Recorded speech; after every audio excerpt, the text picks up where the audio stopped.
बच्चों, आज हम इस वीडियो में कक्षा 8वीं बोर्ड परीक्षा 2024 इसका हिंदी का पेपर हल कर रहे हैं। इसके प्रत्येक प्रश्न का उत्तर बहुत ही अच्छी तरह से लिखकर आपको बताएंगे। इसमें कहानी, निबंध और जो प्रार्थना पत्र है वो सभी लिखकर आपको अच्छी तरह से बनाएंगे। आप लास्ट तक हमारे साथ बने रहे और इन्हें अच्छी तरह से देखें, एक एक प्रश्न को अच्छी तरह से समझें तथा वीडियो को ज़्यादा से ज़्यादा अपने दोस्तों के साथ शेयर करें ताकि आपके दोस्त भी इसको अच्छी तरह से समय पे याद कर सकें। और इसके जो प्रश्न है इनका उत्तर पेपर के अंदर ही लिखना है आपको, जहाँ पे जगह दी गई है। अलग से कोई आपको कार्य पुस्तिका या उत्तर पुस्तिका नहीं दी जाएगी। देखिए इसके अंदर ये जगह दी रखी है जहाँ पे हमने लिखा है। तो आप लास्ट तक इसको बने रहे और वीडियो को ज़्यादा से ज़्यादा लाइक और शेयर करें।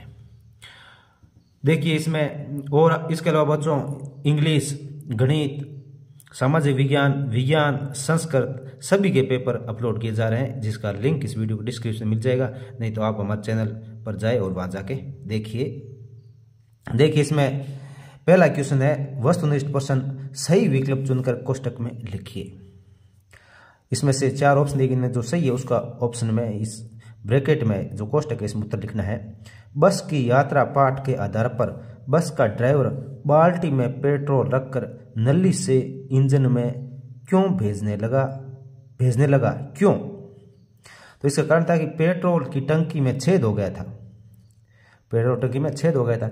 अगर वो पेट्रोल टंकी में रहता तो वो पूरा खाली हो जाता, इसलिए वो भेजने लगा। तो इसका उत्तर हो जाएगा से। इसका उत्तर हो जाएगा से। नेक्स्ट है प्रश्न नंबर 2, पुडुकोट्टई तमिलनाडु की महिलाओं ने स्वाधीनता, आज़ादी, गतिशीलता की अभिव्यक्ति के लिए प्रतीक रूप में किसे चुना? तो प्रतीक रूप में साइकिल को चुना। इसका बे ऑप्शन सही हो जाएगा। फिर इसके बाद में तीसरा, ओस की बूंद हवा में किस कारण उड़ जाती है? तो सूर्योदय के कारण उड़ जाती है। इसका उत्तर ए हो जाएगा। फिर सेकंड है, दीवानों की हस्ती पाठ के आधार पर छक कर क्या पीते हैं? तो ये सुख दुख के घूंट ये छक कर पीते हैं। तो इसका उत्तर हो जाएगा से। और फिर इसके बाद में प्रश्न नंबर 5, सुदामा किसके बारे में पूछ रहे थे? तो श्री कृष्ण के बारे में पूछ रहे थे। इसका ए ऑप्शन हो जाएगा। फिर नेक्स्ट है, सौरभ हवा में तैरते हुए पक्षियों की पंखों पर तीरता है। सौरभ हवा में तैरते हुए पक्षियों की पंखों पर तीरता है। रेखांकित शब्द का अर्थ है पंखों यानी पंख। इसका से उत्तर सही हो जाएगा। फिर प्रश्न नंबर 7, पर उपसर्ग का प्रयोग करने पर नवीन शब्द बनेगा। पर उपसर्ग का प्रयोग करने पर तो ये प्रगति, प्रहार, प्रदीप, प्रदीप्त, उपयुक्त सभी, तो ये उपयुक्त सभी हो जाएगा। दे ऑप्शन इसका सही हो जाएगा क्योंकि सारे ही बनते हैं। फिर प्रश्न नंबर 8, गीता मधुर गीत सुनाती है। तो इसमें क्या है? ये से सही ऑप्शन हो जाएगा। मधुर गीत सुनाती है क्योंकि बाकी इसके अंदर कोई सेट नहीं हो रहा है। मधुर गीत सुनाएगी है नहीं होगा, सुनेगी है नहीं होगा, सुना है, मधुर गीत सुना है ये नहीं होगा। गीता मधुर गीत सुनाती है, तो ये से इसका ऑप्शन सही हो जाएगा। इसके बाद में देखिए नेक्स्ट प्रश्न नंबर 9, बाज नदी में जाकर क्यों गिर पड़ा? तो बाज टूटे हुए पंख से ही उड़ना चाहता था, किंतु टूटे पंख उसके शरीर का बोझ संभाल नहीं सके और वह नदी में जा गिरा।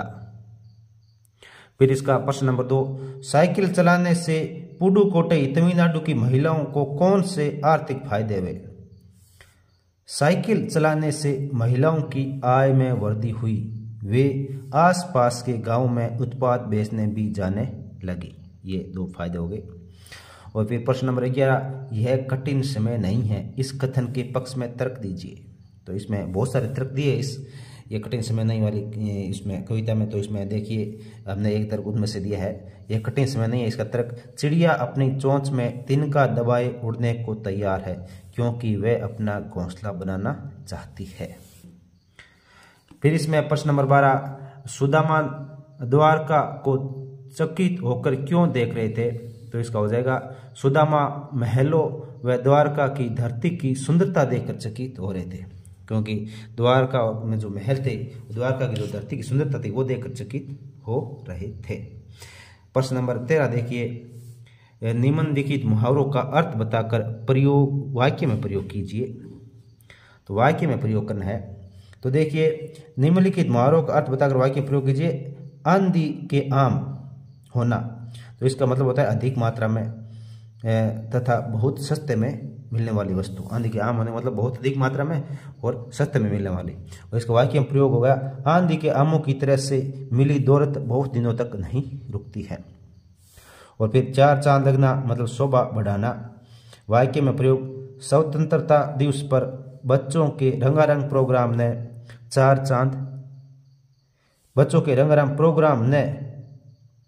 चार चांद लगा दिए। फिर प्रश्न नंबर 14, जीवन का विलोम शब्द मरण है। निम्नलिखित शब्दों के विलोम शब्द लिखिए। सुख का दुख हो जाएगा और साधारण का असाधारण हो जाएगा।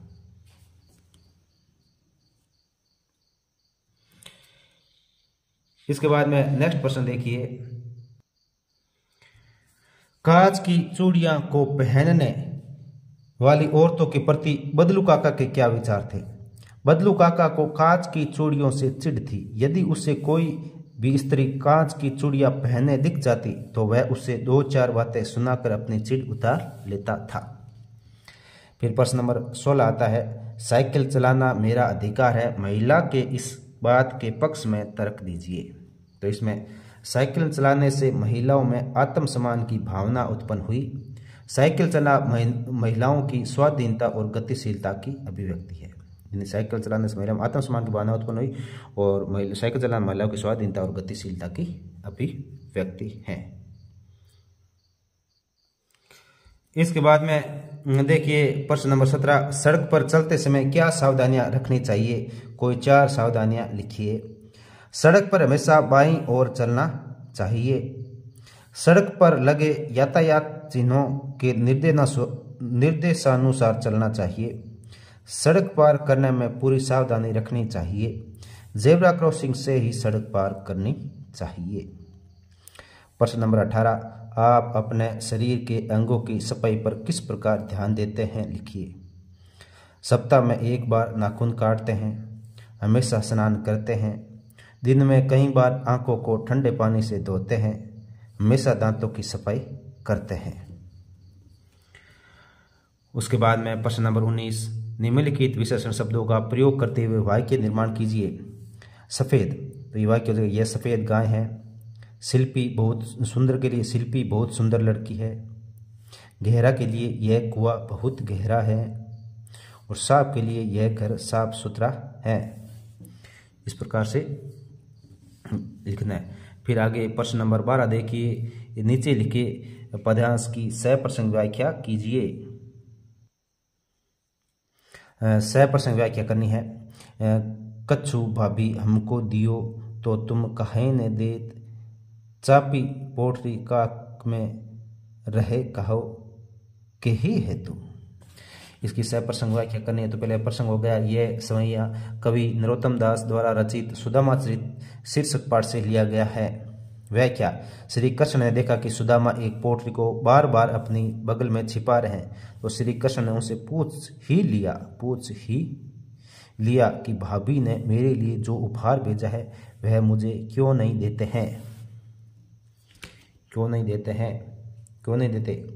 फिर प्रश्न नंबर 21 देखिए, निम्नलिखित शब्दों का उनके सामने दिए गए शब्दों में से उचित अर्थ का चयन करें। उचित अर्थ, ज्ञान का अर्थ होता है जानकारी, दिशि का अर्थ होता है दिशा, दहू का अर्थ होता है 10, बेरी का होता है दुश्मन, अफवाह का होता है अहम और क्रोध का होता है गुस्सा। इस प्रकार से क्वेश्चन नंबर नेक्स्ट 22 नंबर देखिए। प्रश्न नंबर 22, दिए गए कोष्टक में से उचित शब्दों का चयन कर रिक्त स्थानों की पूर्ति कीजिए। हम तो केवल यह आंकते हैं, ये ऊपर वाले जो कोष्टक दिए इनमें से छांटना है। तो यह हम तो केवल यह आंकते हैं, कीती बार मोही दूध पियत भई, दोपहर दिवस जानी घर सुनो, शीश पगा ने जंगा तन में है, आगे चना गुरु मातु दयते, प्रभु के प्रताप ते दाख न भावत। इस प्रकार से इनको जो ऊपर दिए गए ब्रैकेट में इन शब्दों को इसके अंदर कंप्लीट करना है।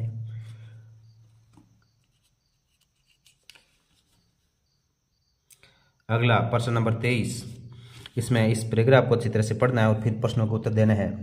भारतवर्ष में कभी भी भौतिक वस्तुओं के संग्रह को बहुत अधिक महत्व नहीं दिया है।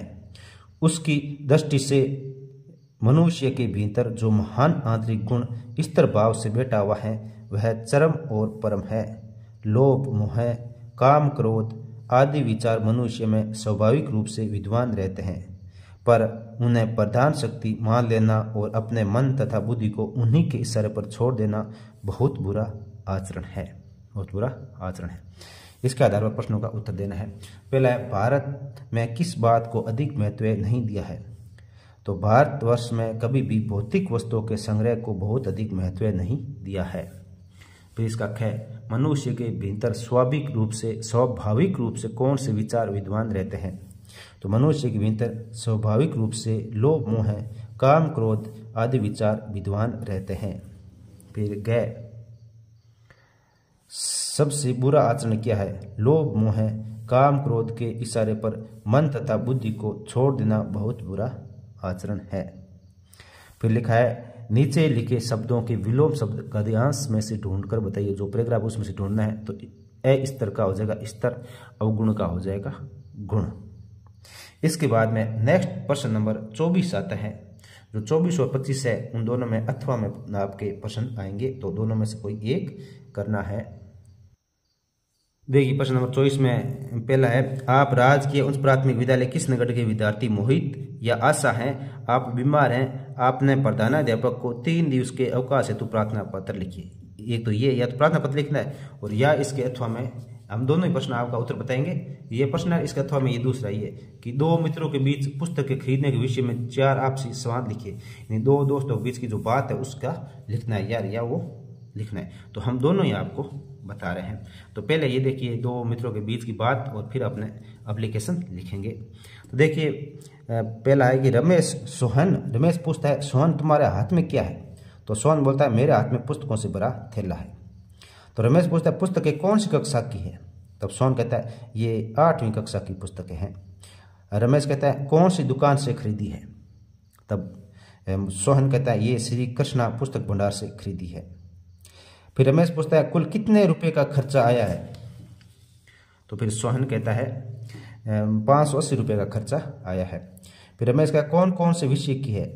फिर सोहन कहता है, हिंदी, गणित, विज्ञान, अंग्रेजी और सामाजिक विज्ञान की पुस्तकें हैं। तो इस प्रकार से बच्चों, और संस्कृत की एक और लिख सकते हो, क्योंकि संस्कृत इसमें नहीं। तो संस्कृत, हिंदी, संस्कृत, गणित, विज्ञान, अंग्रेजी और सामाजिक विज्ञान की पुस्तकें हैं।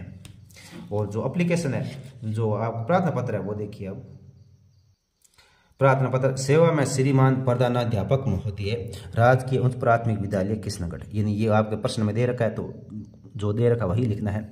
विषय अवकाश है तो प्रार्थना पत्र। फिर उसके बाद में आपको लिखना, देखो सादर नम्र निवेदन है कि मुझे कल शाम से तेज बुखार आ रहा है, इस कारण मैं विद्यालय आने में असमर्थ हूँ। अंत मुझे 3 दिवस का यानी 1 मार्च 2024 से 3 मार्च 2023 तक अवकाश स्वीकृत करने की 2024 तक अवकाश स्वीकृत करने की कृपा करें, आपकी अति कृपा होगी।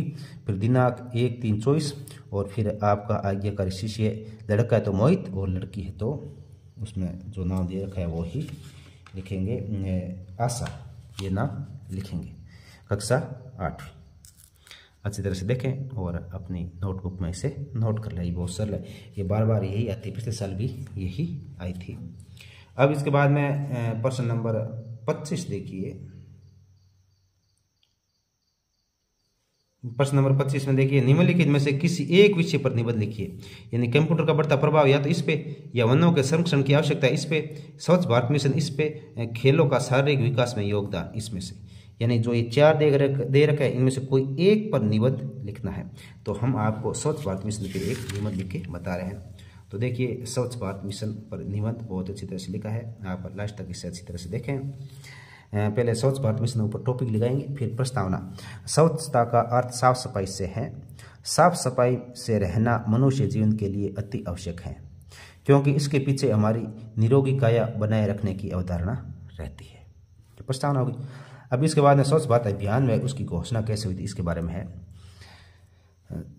स्वच्छ भारत अभियान में घोषणा हमारे वर्तमान प्रधानमंत्री श्री नरेंद्र मोदी ने राष्ट्रव्यापी स्वच्छ भारत अभियान का औपचारिक शुभारंभ 2 अक्टूबर 2014 को गांधी जयंती के शुभ अवसर पर नई दिल्ली में एक वाल्मीकि बस्ती में झाड़ू लगाकर किया और स्वतंत्रता दिवस 2014 को लाल किले की प्राचीर से स्वच्छ भारत अभियान की घोषणा की।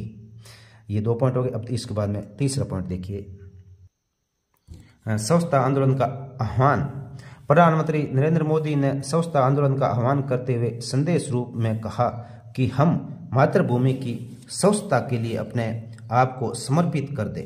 इसके लिए सभी देशव्यापी प्रत्येक सप्ताह 2 घंटे अर्थात प्रतिवर्ष लगभग 100 घंटे का योगदान करें।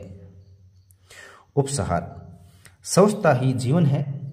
स्वच्छ रहना हमारा अनिवार्य कर्म और धर्म है, इसलिए हमें स्वच्छ रहना चाहिए तथा स्वच्छ भारत अभियान में अपनी सहयोगात्मक दृष्टि से पूर्ण भागीदारी निभानी चाहिए। इसी के साथ बच्चों आपका ये हिंदी का जो नमूना प्रश्न पत्र था 2024 का कंप्लीट हो चुका है। वीडियो को ज़्यादा से ज़्यादा अपने दोस्तों के साथ शेयर ज़रूर करें। धन्यवाद आप सभी का।